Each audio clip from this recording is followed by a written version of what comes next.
भाजपा की washing machine में पहुंचा नगर परिषद अध्यक्ष ब्रजवासी पटेल का बढ़ता भ्रष्टाचार। जेडीआरपी सोनी पर भ्रष्टाचार को लेकर हुई कार्रवाई के बाद भाजपा पार्षदों को न्यायालय से उम्मीद, भ्रष्टाचारी अध्यक्ष पर हो सकती है कार्रवाई। मऊगंज निकाय के बड़े घपले घोटाले में जेडीआरपी सोनी ने निभाई थी बड़ी भूमिका। जी हां, मऊगंज नगर परिषद में करोड़ों रुपए के भ्रष्टाचार और फर्जीवाड़े को लेकर भाजपा पार्षदों द्वारा की गई शिकायतों पर भ्रष्टाचारियों से बड़े पैमाने पर लेन देन कर जेडीआरपी सोनी ने उनके बचाव में बड़ी भूमिका निभाई है, जिसके बाद भाजपा पार्षदों ने हाईकोर्ट का दरवाजा खटखटाया है। उल्लेखनीय है कि नगर परिषद मऊगंज में जहां फर्जी हैंडपंप खनन मामले में व्यापक पैमाने पर लाखों रुपए का भ्रष्टाचार उजागर हुआ है, तो वहीं दूसरी ओर निकाय द्वारा ऊंची दर पर ट्रैक्टर खरीदने के साथ ही विद्युत सामग्री, कार्यालय की साज सज्जा, स्वच्छता, पेयजल, चाय नाश्ता एवं वृक्षारोपण के मामले में लाखों रुपए के वारे न्यारे किए गए। नगर परिषद मऊगंज में भ्रष्टाचार थमने का नाम नहीं ले रहा है। सूत्रों के जानकारी के मुताबिक हाल ही में फायर ब्रिगेड के मेंटेनेंस के नाम पर भी भुगतान में कई लाख का गोलमोल किया जा रहा है। अध्यक्ष के भ्रष्टाचार को लेकर ही भाजपा के पार्षदों के द्वारा लगभग 1 वर्ष पूर्व नगर परिषद के सामने टेंट लगाकर धरना प्रदर्शन भी किया गया था। हाईकोर्ट की जांच के निर्देश के बाद जब जांच की लपेट में अध्यक्ष तक आने लगी तो कांग्रेस समर्थित अध्यक्ष विधायक की शरण में पहुंचकर भाजपा की सदस्यता ग्रहण कर लिए, जिसको लेकर भाजपा पार्षदों में असंतोष भी देखा गया है। बड़ी बात यह है कि आदर्श और सिद्धांत की बात करने वाली पार्टी में अब सब कुछ ठीक ठाक नहीं चल रहा है, जो अब दिन चर्चा का विषय बना है। नगर परिषद अध्यक्ष के भाजपा में सदस्यता लेने से पहले मऊगंज भाजपा जिलाध्यक्ष से जब नगर परिषद के भ्रष्टाचारी को लेकर मीडिया कर्मियों ने सवाल करते हुए पूछा कि भ्रष्टाचारियों के आरोपों में घिरे नगर परिषद अध्यक्ष को भाजपा में सदस्यता दिलाई जाएगी क्या, तो पत्रकारों के सवालों के जवाब पर उन्होंने साफ शब्दों में कहा था कि उनकी पार्टी में भ्रष्टाचारियों के लिए कोई जगह नहीं है और इस तरह के लोगों को हर हाल में सजा मिलेगी और जेल जाना होगा।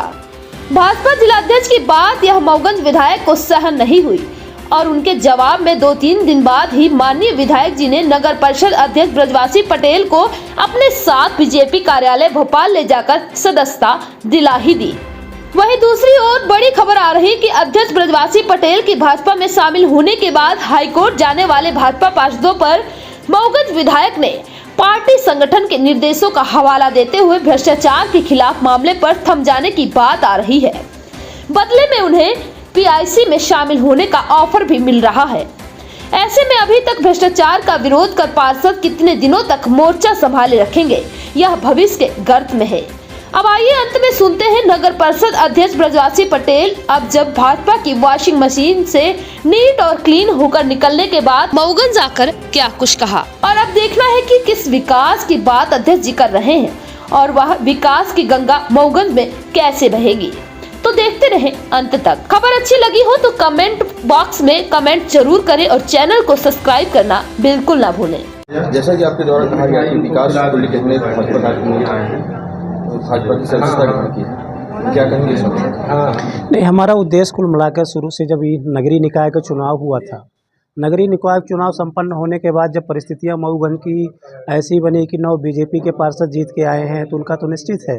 लेकिन मऊगंज का जो प्रबुद्ध वर्ग है वो चाह रहा था कि नहीं, नगर परिषद के अध्यक्ष ब्रजवासी पटेल को होना चाहिए। तो उसके बाद मैंने लगा बनने के बाद यहाँ का कुल मिलाकर सबका आशीर्वाद एवं ऊपर वाले का आशीर्वाद मिला और निश्चित रूप से मैं नगर परिषद का अध्यक्ष बना। लेकिन अध्यक्ष बनने के बाद जो प्रबुद्ध वर्ग यहाँ का चाह रहा था कि नहीं, नगर का विकास बड़े अच्छे से होगा, नगर अच्छा लगेगा, लेकिन कुल मिला के परिस्थितियाँ हमारे अनुकूल होती चली गई और जब विधानसभा का चुनाव हुआ, विधानसभा का चुनाव संपन्न होने के बाद देखा गया कि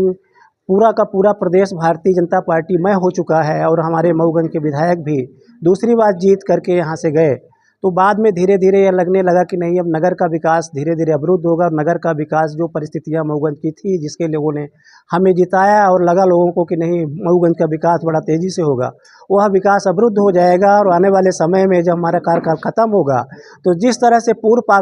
अध्यक्षों के द्वारा यहाँ की जनता से कहा जाने लगा, जनता कहने लगे कि अरे अध्यक्ष ठीक नहीं थे, अध्यक्ष ठीक नहीं थे, हम लोगों का निर्णय गलत है। तो हमने सोचा कि अब ठीक नहीं है, यहाँ रहने से अच्छा है कुल मिलाकर कि वहाँ चला जाए जहाँ कि नगर का विकास हो सके। तो हम कुल मिलाकर इसमें माननीय विधायक जी की अहम भूमिका थी और हमारे कुल मिलाकर जो सहयोगी, चाहे वो कवि तिवारी जी हों, चाहे संजू भैया हों, सभी का सहयोग बराबर मिला, शंकर भैया का मिला और समस्त भारतीय जनता पार्टी के जितने भी पार्षदगण थे सभी लोगों का हमें सहयोग मिला और उनके द्वारा उनके माध्यम से मैं विधायक जी के पास पहुंचा। विधायक जी से बात हुई। विधायक जी से बात होने के बाद हम लोग भोपाल गए और भोपाल में भारतीय जनता पार्टी की सदस्यता ग्रहण की और आने वाले समय में मैं माननीय विधायक जी एवं ऊपर सरकारी तंत्रों से यह अनुरोध आग्रह करूंगा कि आने वाले समय में मऊगंज का विकास दिनों दिन बढ़ता चला जाए। सामने लोकसभा चुनाव भी है, क्या कहेंगे? नहीं, सामने लोकसभा का चुनाव तो बिल्कुल दिख रहा है, आंखें आईना की तरह दिख रहा है, उसमें कुछ कहने की ज़रूरत नहीं है। उस बार कुल मिलाकर हमारे मऊगंज विधानसभा से 79,000 वोट लोकसभा में मिले थे और इस बार हम लोग सोच रहे हैं कि 1 लाख पार हो जाए और आने वाले समय में ऐसा ही होगा, 400 के पार जाएगी भारतीय जनता पार्टी पूरे हिंदुस्तान से। जैसे कि आप नगर पंचायत अध्यक्ष हैं, क्षेत्र की जनता से क्या अपील करना चाहते हैं? अब क्षेत्र की जनता से हमारी अपील यही रहेगी कि जो कुल मिलाकर हमें भारतीय जनता पार्टी के जिला एवं मंडल से जो दिशा निर्देश एवं माननीय विधायक एवं माननीय लोकसभा सांसद जनार्दन मिश्रा जी जो प्रत्याशी भी अपने हैं, जैसा दिशा निर्देश गाइडलाइन होगा हम लोग उस हिसाब से काम करेंगे और आने वाले समय में यह चाहूँगा कि ज़्यादा से ज़्यादा मतों से हम लोग इस नगर परिषद से उन्हें ज़्यादा से ज़्यादा मतों से जिता कर भेजें।